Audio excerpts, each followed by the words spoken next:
आप सबको जय मसीह की। आज हम रहबोत की यूथ आपके सामने एक स्किट प्रस्तुत करने जा रहे हैं जिसका टॉपिक है the birth of Jesus, how he changes our life and the hope he gives. प्रभु यीशु मसीह का जन्म, कैसे वो हमारे जीवन को बदलते हैं और हमें आशा देते हैं। तो आइए देखते हैं, जैसे कि आज हम 25 दिसंबर को क्रिसमस मना रहे हैं, कि क्रिसमस का वास्तविक अर्थ क्या है। So come let us see, as we celebrate Christmas today, what is the real meaning of Christmas.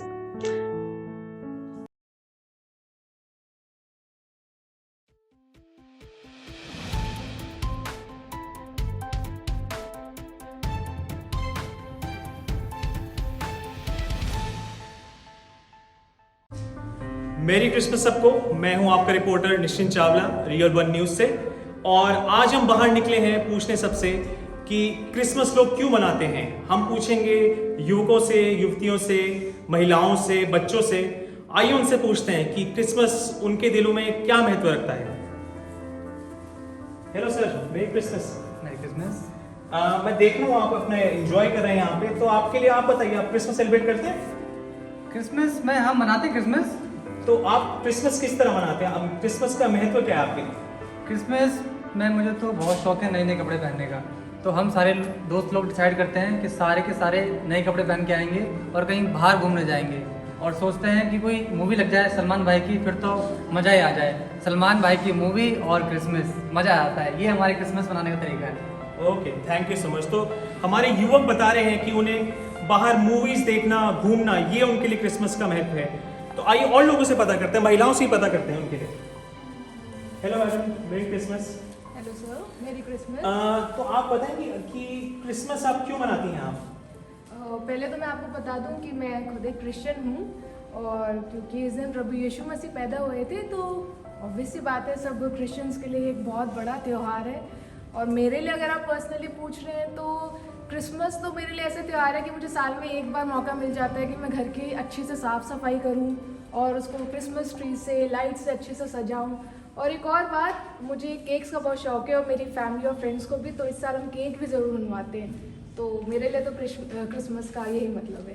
Okay okay, thank you so much. Thank you. तो हमें महिलाएं भी बता रही हैं कि क्रिसमस उनके लिए एक त्योहार है। तो बच्चों से भी पूछते हैं कि बच्चे क्या सोचते हैं। हेलो बेटा, मेरी क्रिसमस। हेलो, मेरी क्रिसमस। तो बेटा आप ये बताइए कि आप क्रिसमस क्यों मनाते हैं? मेरे लिए तो क्रिसमस एक सेंटा क्लॉज हमें गिफ्ट देकर जाते हैं और कैरल सिंगिंग होता है, इसी से बन जाता है हमारा क्रिसमस।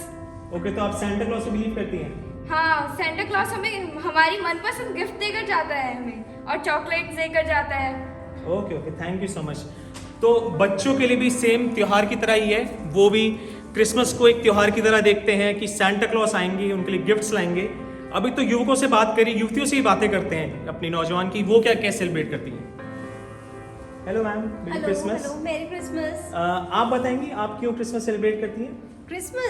क्रिसमस तो मेरे लिए बस यही है कि मैं डिनर करती हूँ अपने फ्रेंड्स के साथ, उनको बुलाती हूँ, हम गॉसिप्स करते हैं और चिकन, मटन, बिरयानी, बस यही सब होता है क्रिसमस पर। तो अगर चिकन और फ्रेंड्स यही सब साथ में मिल जाए तो बस क्रिसमस तो बन गया। Okay okay, thank you so much. Okay, thank you. मैं एक्चुअली किसी को देख रहा हूँ यहाँ पे एक बात करते हैं इनसे। हेलो सर, मेरी क्रिसमस। हेलो, मेरी क्रिसमस।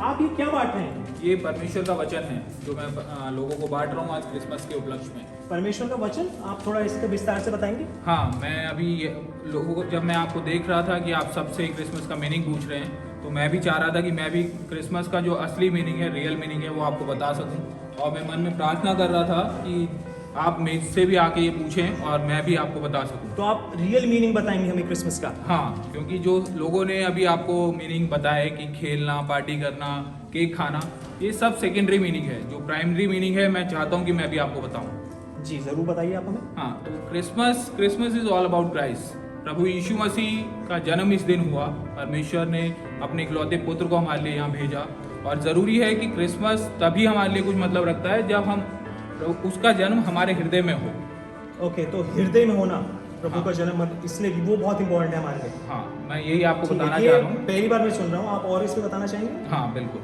मैं आपको बताना चाहूँगा कि हम सब ने पाप किया। बाइबल हमें बताती है, रोमियो 3:23 कहता है कि हर एक ने पाप किया और परमेश्वर की महिमा से रहित हैं। जब परमेश्वर ने बाइबल में बताती है कि शुरुआत में आदि में आदम और हवा की सृष्टि की, तो आदम और हवा ने पाप किया, आज्ञा का उल्लंघन किया परमेश्वर की, और परमेश्वर से जो उनका रिश्ता था वो टूट गया। और ज़रूरी था कि अगर हम स्वर्ग जाना चाहते हैं, परमेश्वर से वो रिश्ता बनाना चाहते हैं, तो हम अपने पापों का दाम चुकाएं और तभी हम उससे मेल कर सकते हैं, क्योंकि वो पवित्र परमेश्वर है और पाप से वो समझौता नहीं कर सकता। तो परमेश्वर से रिश्ता बनाना बहुत इंपॉर्टेंट है हमारे लिए। हाँ, और वो हम अपने कामों से नहीं कर सकते थे, क्योंकि हम अपवित्र हैं और परमेश्वर पवित्र है। लेकिन हमारा परमेश्वर इतना प्रेमी परमेश्वर है कि उसने, बाइबल हमें बताती है, यूहन्ना 3:16 में लिखा है कि परमेश्वर ने जगत से ऐसा प्रेम किया कि उसने अपना इकलौता पुत्र दे दिया, और वही क्रिसमस है। प्रभु यीशु मसीह जब वो परमेश्वर का इकलौता पुत्र इस दुनिया में आया और हमारे लिए वो मेल करने का मौका लेके आया, जब वो इस दुनिया में आया उसने पाप रहित जीवन बिताया, क्रूस पर जान दी और तीसरे दिन फिर जी उठा, मृत्यु को उसने हरा दिया। तब वो हमारे लिए मौका हुआ कि हम उस पर विश्वास करने के द्वारा अपने उस पाप को, जो परमेश्वर ने अपने ऊपर लेके उस दान को चुका दिया, हम उससे बचाए जाएं। तो परमेश्वर ने हमारे पाप लिए? हाँ, क्योंकि हम सब ने पाप किए थे और आदम और हवा का स्वभाव पाप का हमारे अंदर था, इसलिए हम जन्म से ही पापी थे और ज़रूरी था वो पापों का दाम चुकाया जाए, क्योंकि बाइबल रोमियो 6:23 में बताती है कि पाप की मजदूरी मृत्यु है, और वो दाम जब तक वो नहीं चुकाया जाएगा तो हम परमेश्वर से नहीं जुड़ सकते थे। और यही क्रिसमस का रियल मीनिंग है कि हम उस परमेश्वर को अपने हृदय में बुलाएं, उसका जन्म हमारे हृदय में हो, तभी हमारे लिए क्रिसमस का कुछ मतलब है। और सिर्फ 25 दिसंबर ही नहीं, जिस भी दिन हम उसे अपने हृदय में बुलाते हैं और उसका जन्म हमारे हृदय में होता है, वही हमारे लिए बड़ा दिन है, वही हमारे लिए एक गुड न्यूज़ है, और वही हमारे लिए परमेश्वर से मेल करने का एक मौका है। बाइबल मरकुस 16:16 में बताती है कि जो विश्वास करेगा और बपतिस्मा लेगा उसी का उद्धार होगा। तो विश्वास करना और बपतिस्मा लेना बहुत ज़रूरी है। Thank you so much. तो हमें बहुत से डिफरेंट आंसर्स मिले और बहुत अच्छा लगा जान के कि यहाँ एक डिफरेंट आंसर हमें मिला, और हमें पता चल रहा है कि अब हम आपसे पूछना चाहते हैं कि क्या आप इस क्रिसमस आपने परमेश्वर को अपने हृदय में ग्रहण करा है, या फिर आप क्रिसमस सिर्फ बाहर पार्टी करने के लिए या खाने के लिए, इन सब चीज़ों के लिए मनाते हैं? अब मैं साइन ऑफ करता हूँ रियल वन न्यूज़ से निश्चिंत चावला। Thank you. अब यही प्रश्न आपके सामने है, आपके लिए क्रिसमस क्यों महत्वपूर्ण है? आप क्रिसमस क्यों मनाते हैं? क्रिसमस का सही अर्थ आपके लिए क्या है? Now this question is for you. What is the real meaning of Christmas for you? Is it only a festival or is it more than a festival? क्या ये सिर्फ आपके लिए एक त्योहार है या फिर त्योहार से ज़्यादा है? और जैसा कि हमने देखा कि उस प्रचारक ने बताया था कि कैसे जब हम प्रभु यीशु मसीह को अपने जीवन में बुलाते हैं तो हम उद्धार पाते हैं, और वो ही हमारे लिए असली क्रिसमस होता है। तो आइए देखते हैं, जब प्रभु यीशु मसीह हमारे जीवन में जन्म लेते हैं तो हमारा दिल, हमारा मन, हमारा स्वभाव में कैसे परिवर्तन आता है। So come let us see when the Lord Jesus Christ takes birth in our life, when we ask forgiveness for our sins, when we confess our sins and repent of them and believe on the Lord Jesus Christ as our Lord and Savior. How does the Lord change our mind, our heart, and our behavior?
फिलिपियों 4:4 प्रभु में सदा आनंदित रहो।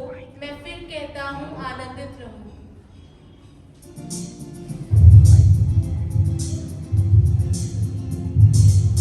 दुनिया में आया मुक्ति को लाया, दुनिया में आया मुक्ति को लाया, लोगों को आने बच। व्यवस्था विवरण 31 का 8। और तेरे आगे आगे चलने वाला यहोवा है, वह तेरे संग रहेगा और ना तो तुझे धोखा देगा और ना छोड़ देगा, इसलिए मत डर और तेरा मन कच्चा ना हो।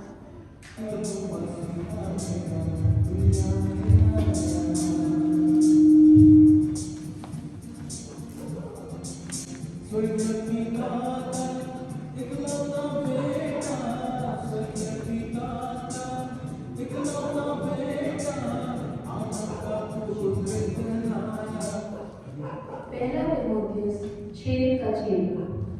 पर संतोष सहित की बड़ी कमाई है, क्योंकि ना हम जगत में कुछ लाए हैं और ना कुछ ले जा सकते हैं।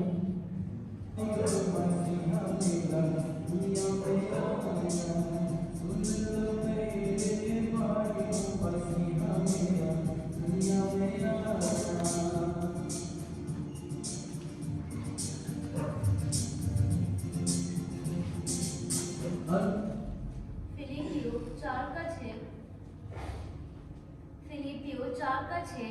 किसी भी बात की चिंता मत करो, परंतु हर एक बात में तुम्हारे निवेदन, प्रार्थना और विनती के द्वारा धन्यवाद के साथ परमेश्वर के सम्मुख उपस्थित किए जाएं।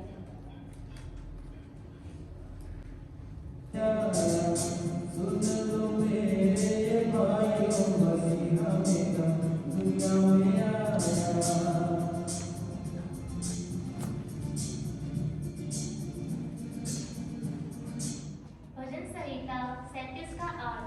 क्रोध से परे रहे और जंजलाहट को छोड़ दे, मत उठ, उससे बुराई ही मिलेगी।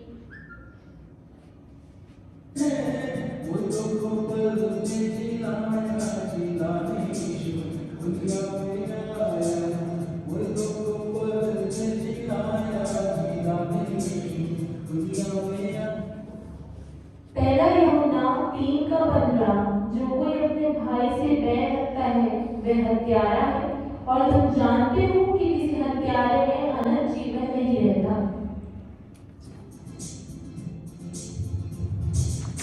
जब हम खुदा में पड़े हुए थे, जब हम खुदा में पड़े हुए थे, अद्भुत प्रेम दिखाया, दिखाने यीशु दुनिया में आया, अद्भुत प्रेम।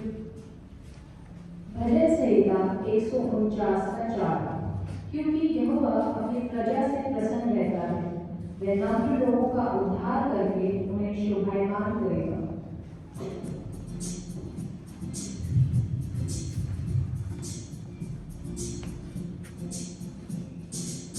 दुनिया की खातिर क्रूस पर चढ़ के, दुनिया की खातिर क्रूस पर चढ़ के अपना ही दर्द बहाया दुनिया में आया, अपना ही दर्द बहाया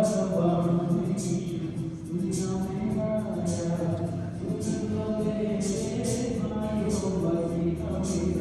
दुनिया में आया। जय मसीह की।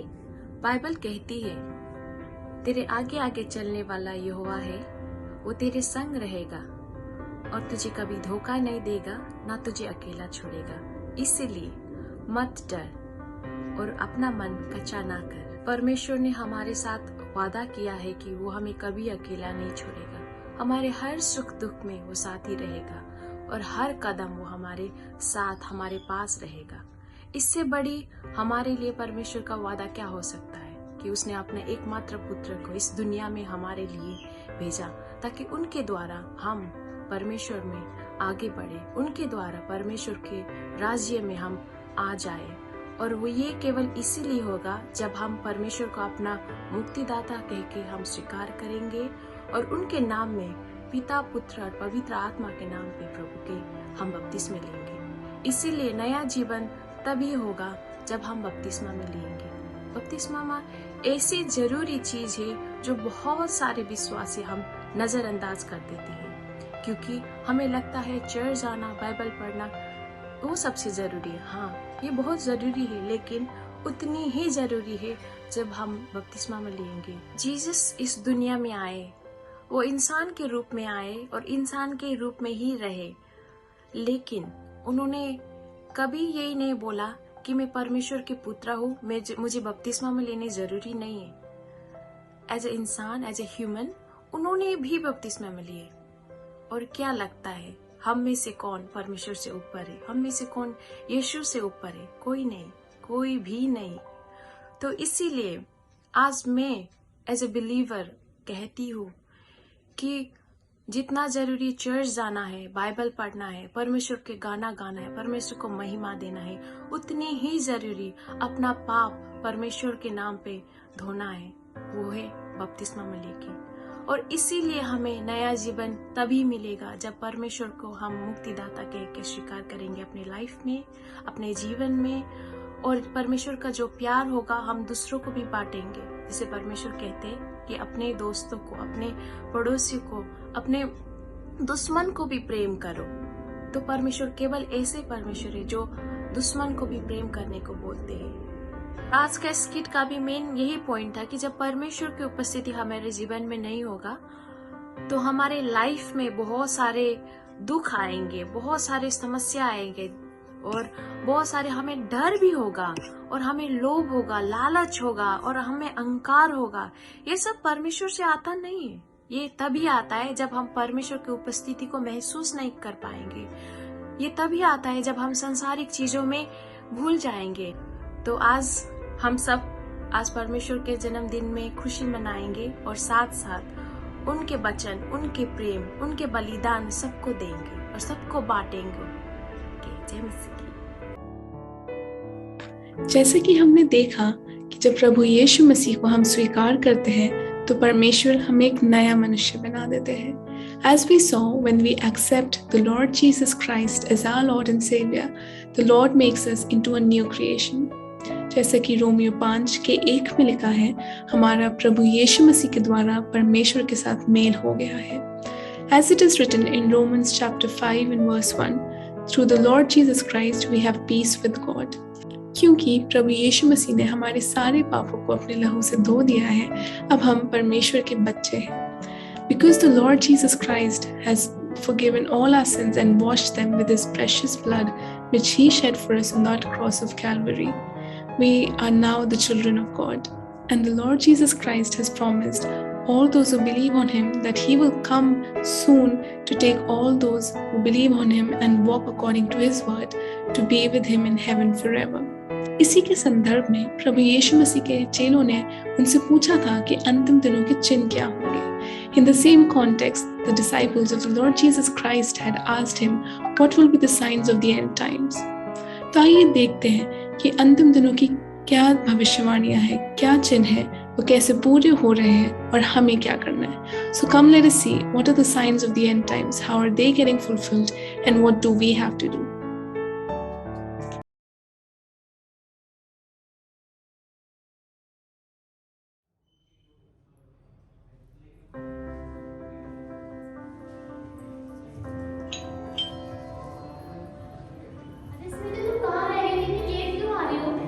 अरे मैं घर से निकली नहीं थी कि मुझे रास्ते में वो लोग दिखाई दिए।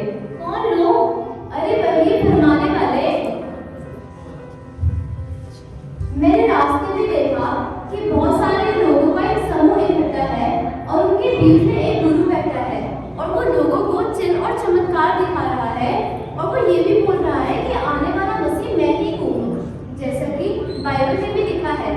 पहले तुम सब अपनी बाइबल लेकर आओ।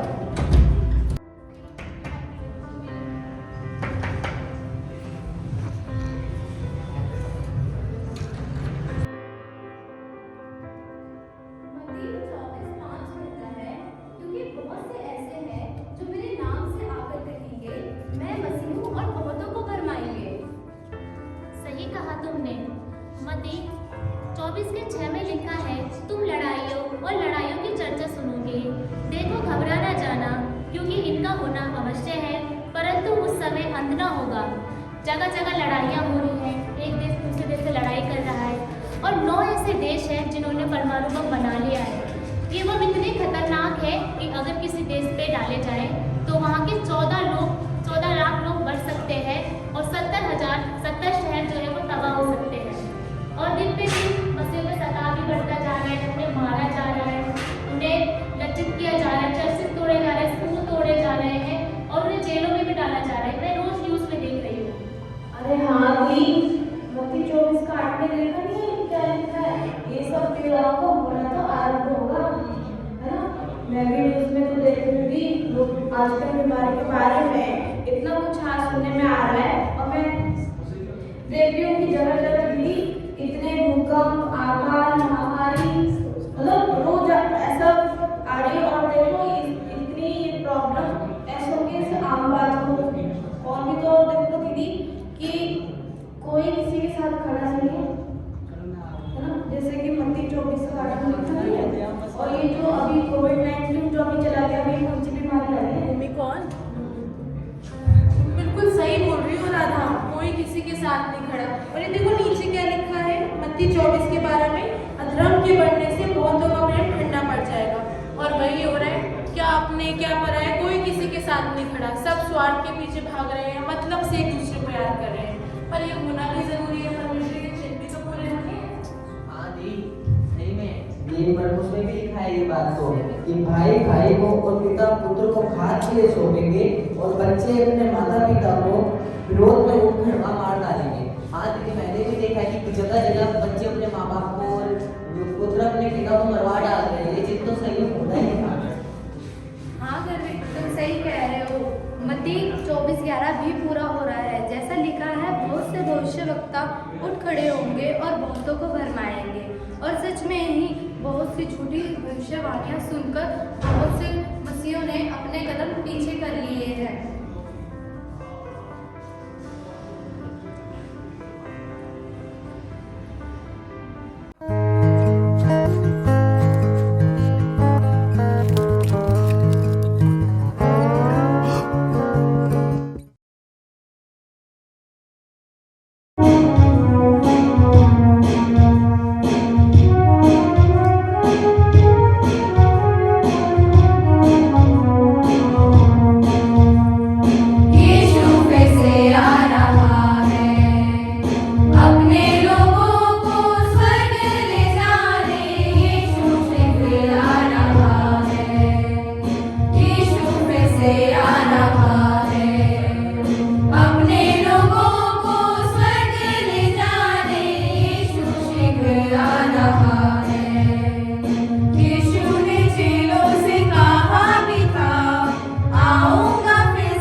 जैसा कि हमने देखा, प्रभु यीशु मसीह ने जो अंतिम दिनों के चिन्ह बताए थे वो सारे पूरे हो रहे हैं. As we saw the signs that the Lord Jesus Christ told his disciples of the end times, all of them are getting fulfilled in this generation. तो आज प्रभु यीशु मसीह आपको ये न्योता दे रहे हैं कि आप उन्हें अपना उद्धारकर्ता मानिए. So today the Lord Jesus Christ is inviting you to accept him as your Lord and Savior. और आप इस बात का निश्चय जानिए कि प्रभु यीशु मसीह ही परमेश्वर है. And be assured of this fact that the Lord Jesus Christ is Lord himself. जैसा कि कुलोसियों 2:9 में लिखा है कि मसीह में ईश्वर तत्व की सारी परिपूर्णता सदैव वास करती है. As it is written in Colossians chapter 2 and verse 9, for in Christ all the fullness of the deity lives in bodily form. ये आप जानिए कि प्रभु यीशु मसीह ही परमेश्वर है और आज वो चाहते हैं कि आप अपने पापों से पश्चाताप करें. And he wants you to confess that you are a sinner, confess of your sins, repent of them and ask forgiveness, and the Lord will forgive you. इसलिए आप अपने पापों को मान लीजिए, उनसे पश्चाताप करिए और परमेश्वर आपको निश्चय माफ करेंगे. प्रभु यीशु मसीह ना सिर्फ हमारे पापों को माफ करते हैं, परंतु वो हमें अनंत काल का जीवन भी देते हैं. And the Lord Jesus Christ not only forgives our sins, but he also gives us eternal life, which no one can ever give us apart from him. And if you are a born-again believer, I would encourage you to read Ephesians chapter 6 verses 10 to 18 and prepare yourselves for the coming of the Lord. और अगर आप नए जन्म पाए हुए विश्वासी हैं तो मैं चाहती हूँ कि आप इफिशियंस उसका 6वां अध्याय उसका 10 से 18 वर्सेस को पढ़िए और अपने आप को प्रभु यीशु मसीह के दूसरे आगमन के लिए तैयार करिए. आशा करते हैं कि आपको हमारा ये प्रेजेंटेशन पसंद आया होगा और जो भी आपने आज सुना और देखा है उस पर आप ध्यान देंगे. I hope that you liked our presentation and whatever you have seen or heard, I hope that you will contemplate on it. आप सबको जय मसीह की.